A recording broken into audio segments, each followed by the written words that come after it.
All right, tell us your name and a little bit about yourself. James Womack. I am the son of sharecroppers from Mississippi. My parents were the last generation of cotton pickers out of Mississippi. And we moved into the city in 1953, and my mother put me in the Catholic school, St. Francis of Assisi. It was one of Mother Drexel's schools. And they determined at age 13 that I could not read, write, or count. So the nuns gave me a special tutor, and within 12 months I was up to the 8th grade reading level, and it's been upwards bound ever since. Wow. And you're an author of a book, correct? Yes. That proves all of that was wrong, right? Was there ever a pain that you were experiencing that you really didn't know how you were going to get through it? Well, I struggled for almost 68 years with the fact that my father never accepted me. And it was only after I went through Church 4 that I was talking to my niece, who was my babysitter while we was on the farm, and she explained it to me, and I was able to let it go because I knew it was out of total ignorance that he didn't accept me. As a matter of fact, if you kind of understand the history of Mississippi, and I didn't know this until I was 68 years old, God kept that hidden from me until I had the spiritual and mental capacity to handle it. 98% of black women in Mississippi was raped by the Klan. You find more multiracial babies in Mississippi than any state in the Union. And when I was going through CHIRP, I had called my cousin that night and was talking to her, and I said, why is it that we always had to leave the house when the plantation owner brought the 5-gallon jug of whiskey? Because the plantation owners would bring my father a 5-gallon jug of White Lightning every first Friday. And the idea was to keep them drunk. As long as you keep them drunk, they're going to listen to what you say and they'll be obedient. And she said, yeah, very simple. Said, I wasn't going to tell you until you had the maturity to ask it. But the plantation owner demanded sex with your mom every time he delivered the whiskey. So then I understood. My mom had literally been raped by the Klan every first Friday for the first 13 years of my life. Now, my grandmother was as fair as you are. She was 100% Choctaw Indian. She had straight black hair and green eyes, and they say the green eyes come from Scandinavia. My mother, of course, was half black and half Choctaw, brown hair, green eyes. And when I was born, I was a little brown baby with straight black hair and blue eyes. And when my father saw the blue eyes, I was automatically the white man's child. I was not his. So he accepted and rejected me within the first 30 seconds of my life. He never had a kind word to say to me my entire lifetime.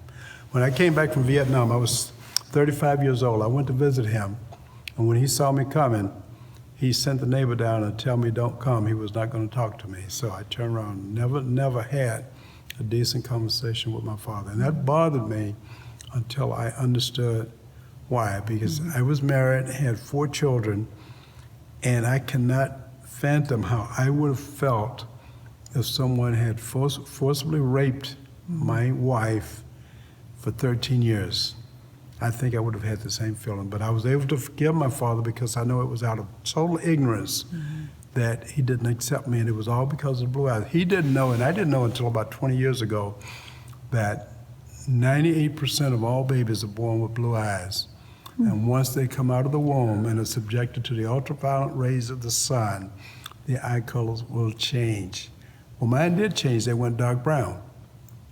But the first sight of the blue eyes was what told him, you ain't mine. This is a little personal. Yes. Do you look like him? Not really. I look more like my mother. My mother had the round, more rounded face, and I think I've got more of my grandmother and my mother than I have of my father. But you believe he was your father, Oh, right? He was my father, yes. And he never knew it. He never knew it. He probably knows it now.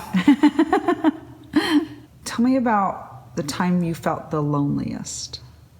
That would be on the airplane going back to Germany after I buried my mother. After you buried your mother? Yes. My mother, hip bone had jumped out of socket during her childbearing years. And in Mississippi on the farm, of course, we had no insurance. And the doctors the old country doctor that everybody could go to, they just told her it was arthritis and that it would never go away. And my mother walked with a funny hump. She walked, everybody called her Ducky because she kind of wiggled in the back when she walked. And when I joined the Army in '59, I was supporting my mother. As a matter of fact, I started supporting my mother at the age of 13. My father was an abusive alcoholic, and when he would get drunk, see, if he would have said anything to the plantation owner, they would have killed him. So the only person that he could get angry at without having repercussions was my mom. So he'd pick up anything and just hit my mom upside the head. When my mother died, she did not have a square inch of skull that had not been cracked at one time or another. And when I was in the 8th grade, he hit my mother with a piece of stove wood. Just kind of split her head open, and she was bleeding profusely, and it scared me to death because I thought she was going to die. Mm-hmm. I jumped up and grabbed my father, and I had more strength than him because he was inebriated. He was drunk, and pushed him out of the room. And the next day I went to school, and I was so disturbed that the teachers knew that something was wrong. I was not my normal self. Mm-hmm. And they pulled me aside. It took a long time for me to admit what was going on, and I finally told her what was going on. She sent the priest down to the house to check on my mom to make sure she was safe. And he came back with one thing. He says, restraining order. He's got to get out of the house. This is dangerous. Mm-hmm. So they threw my dad out of the house because of his brutality. Mm. And at that point, I became the sole supporter of my mom because there was no welfare. You know, there was no food pantries and things of that nature in those days. You either went to work or you starved, unless the local church would help you out. So I became the sole supporter of my mother at that point when I was in the 8th grade. So I've supported my mom up until she died.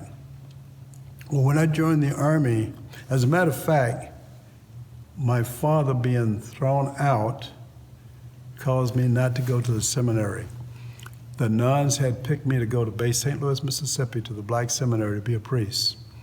And I would have gone, but then when my father got thrown out of the house, and my mother said, well, how am I going to live if you're not here to provide for me? So that prevented me from going to be a priest, okay? But when I joined the Army, and I joined the Army for economic reasons, because in those days, there was no jobs for young black men in the South. You were a cook, a bartender, not a bartender. You were either a cook, a dishwasher, a server, a shoe shine boy, or porter, and that was about all the jobs that you could get. Mm-hmm. And I had been doing that since age 13. And at 19, when I graduated from high school, I wanted something different. In high school, I learned about other cultures around the world and different things that people was doing, and I wanted to have that. So I decided I'll join the Army for economic reasons, because I was tired of working for 35, 40 cents an hour. Yeah. Okay. And when I joined the Army, my uncle convinced my mother that since I was now supporting her 100%, that she could go to the VA hospital and they would do the surgery for her free. There would be no cost. Mm-hmm. So my mother went in, saw the doctors. They told her, we can reset your hip and you'll be able to walk pain-free for in about 6 weeks. My mother did not bother to tell me this because that was going to be my big coming home surprise, that she could now walk pain-free. Okay? So they put her under, did the surgery, and 4 hours after the surgery, her blood pressure dropped to a dangerously low level. And the nurse gave her medication to boost her blood pressure, and it cooked her liver. She never regained consciousness. And I'll tell you, that was probably the loneliest time in my life. I was like a big ocean, a big ship out in the middle of the ocean with no paddles and no direction. I just didn't know how I was going to go on from there because my mother and I was like that, you know. Yeah. And then God has a funny way of doing things sometimes. He put Yolanda in my life, my wife. And it was so strange because when I looked at her eyes the first time, we became like two string magnets. That was inseparable. And on our third date, her father got killed on a motorcycle by a speeding drunk driver. So we met as two young people having lost the closest parent. Wow. So we became grieving partners. And during that process of grieving, we just fell in love. Everybody said, it's not going to work. It's not going to work. Her mother told her that if she married me, she was going to die and go straight to hell. My own brother told her if she married me that she should go see a psychiatrist and have her head examined. The priest refused to marry us because he didn't believe in interracial marriages. It's a good thing he didn't, because we had to go off post to the local civilian church. They had no problem with it. Not only did he marry us, but he got to baptize all 4 of my children. Now, the irony was that the chapel that we would have been married in was given back to the Germans a year later, and they turned it into a warehouse. So if we had gotten married on the military base, we would never been able to go back to the chapel where we were married at. But because we got married in the German church, I can still go there today. It's still there. Ah, yeah. That's beautiful. So God does things in funny ways, you know? He does. When you get to heaven, what do you think God's going to be most proud of you about? Oh, I never thought of that. When he says, well done, my good and faithful servant, what do you think is going to be at top of the list? Just being faithful to him. Have you thought about becoming a priest now? Well, I'm past the age right now. I don't Oh, think you they are? would There's an accept age me. limit? I didn't know that. I think, about 35 or 40 is like the maximum age they would take you to send you to the seminary Okay. and train you, you know. So that's our blessing at Holy Spirit here then. We have kind of another priest, even though he's not wearing a collar. I'll be 80 in June next year. I'm going to take your mom out of this. Okay, Right now, today, who do you miss the most? my wife. Your wife. Yeah. Can you tell She me was my something best good about friend. her? She was an angel, Yeah. and she had such a depth of understanding. Even though we were different cultures, different races, different languages, she understood and was able to compliment and make me feel comfortable. And she always supported me, you know. And she was my best friend. Not only was she my wife, she was my best friend. And you've just lost her recently. Yeah. She was ill for a while, but Yeah. how long has she been passed? 6 months and 24 days today. If you could share some wisdom with the youth of today, what would you tell them? Well, because of my book, I go to schools. I've been invited in by conservative teachers only.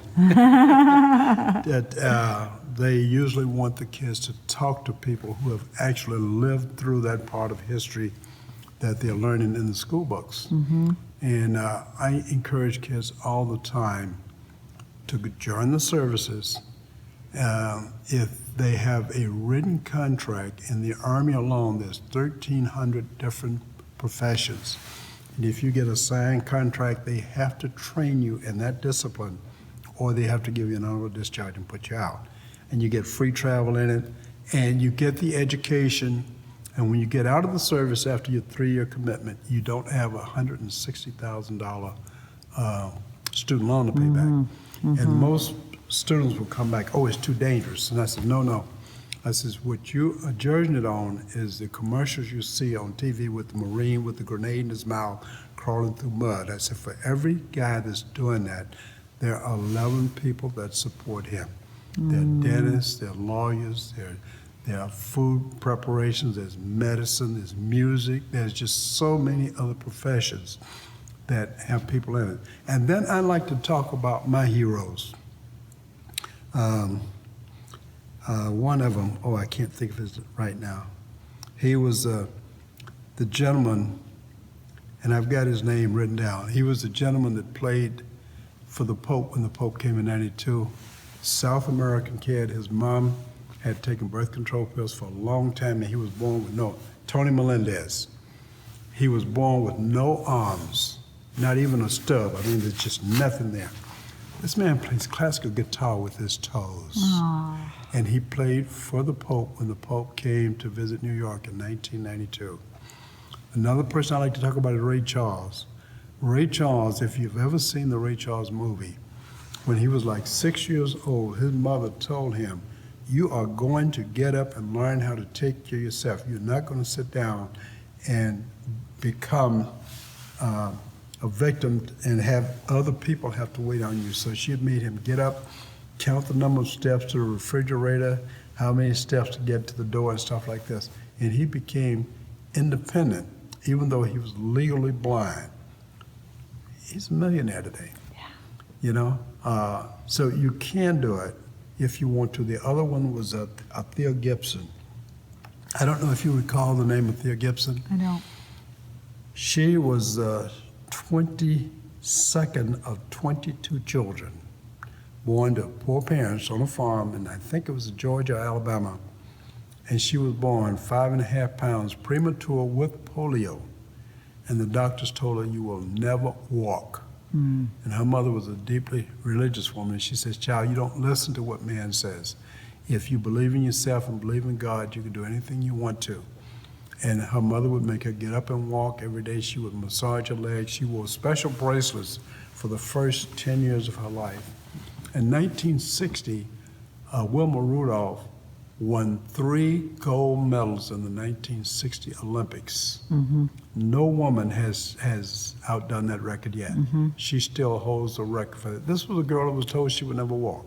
What? Wilma Rudolph is Wilma Rudolph. is the Female that was born premature with polio and told she Wow. would never walk.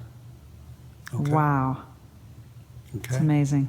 You know, what you're talking about is exactly what we at Beyond This are trying to do with you are created for a purpose, and don't let the world tell you anything differently. Yes. And then the people around them that helped them get to those spaces, a lot of moms, right? Yes. But I'm sure that there's other people in the story that we haven't heard about, but created in community for us to come together Yes. to help each other in this world that struggles. Yes. What else would you like to share?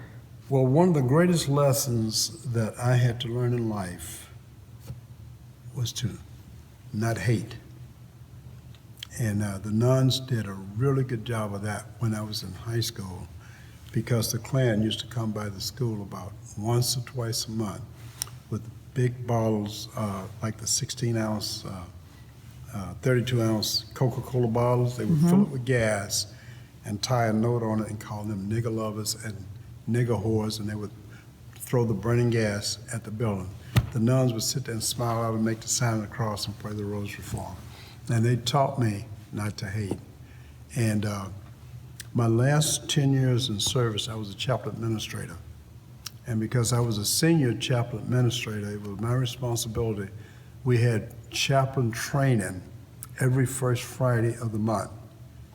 And it was my responsibility to make sure that everything went right. The literature, all the copies, you know, that they would need for the presentation, the coffee and donuts. So I kind of had to stay in the room to make sure that everything ran right. But one of the bishops came in and he was doing a seminar on hate. And he made the comment that if you hate someone or you hold a grudge, your body creates toxins that destroy you and make you sick, while the person you're holding the grudge against is out having a party. So I learned at that point in time, I can't hold on to this hate, it's gotta go. And the last words of Christ on the cross, and this has always impressed me, that even though the people that hung him on the cross, he begged his Father to forgive them because they didn't know what they was doing. There's no place for hate in the world. And a lot of people ask me, how did you get through that? And I said, it's because I love Christ, I follow Christ. He would not want me hating, even though they did me wrong. And I think a lot of that was out of ignorance and no education, and not understanding. Most people that do stupid stuff is because they simply do not understand. And I just learned to get over that. When people say something nasty to me or they call me a name, and I get called names all the time. One of the biggest things that I'm told by most of my black friends, you're too white to know what it is to be black anymore, because they're still caught up in that old world of hatred, you know. And when people say something mean to me, I just say a Hail Mary for them. Oh, I hit them back with a Hail Mary. I don't let them upset. I have not been in a fight since I was in the 8th grade. One of the nuns, as Sister Nunciata, she was my music teacher, and I used to get in a fight every day because when I moved out of the country into the school, I went to the old separate but equal school system, where the only books in our school was the premier readers of white kids. This was preschool age. I read Fido the Dog and Betsy the Cow every year for the first 8 years of my life. So when I went to the Catholic school, I talked funny. Instead of yesterday, I would say yesterday and stuff like that. You know, people that are illiterate, they really can't pronounce. They don't have a sense of phonics, so they duplicate words that other illiterate people say. So they just say some really funny stuff sometimes, and it's not really good English. So when the nuns taught me phonics, I learned to read and write. Well, because I talk funny, the kids used to tease me every day. And every day I would get in a fight. Boom, they say something about me. I was very violent, upside their heads. And Sister Nunciata had taught me to play the trumpet. 1953, Presperado's Cherry Pink and Apple Blossom White had just come out. And she says, you can do this. And she taught me to play it. I played it in a school contest and won a first prize. And the first prize was $75. And that was like winning the lottery. yeah. And I was so proud of myself. And the next day I went to music lessons. She walked up, gave me a hug, and she says, congratulations, I knew you could do it, and you proved to yourself that you could do it. And then she says, you know something? If you ever lose those 2 front teeth, you will never play the trumpet again. And she turned around and walked out. I was mystified. I sat there for 45 minutes. I couldn't move because at that time, I wanted to be another Harry James on the trumpet, right? And from that moment, the guys would come up and start talking their crap to me, and I just look at them. They call me a name, and I just tell them, it takes one to know one, you know? And when I started daring them, I come to find out that they didn't have the courage to take it to the next level. Yeah. So I started, and I've just adopted it all my life. People say something mean to me, I just throw it back at them. Boy, I'll tell them it takes one to know one. what a world we could live in if we all took that. Thank you. That's you. beautiful. And in a moment of anger, you can do something that can change your life forever. And it's really not worth it. Yeah. it's Christ not. never got in a fight. No, he didn't. Not physically. Yeah. He Yeah. got in a lot of mental, and he won Yeah. his fights, you know, Yeah. but he never got in a physical fight with anybody, you know. Amazing. Thank you so much. You're quite welcome.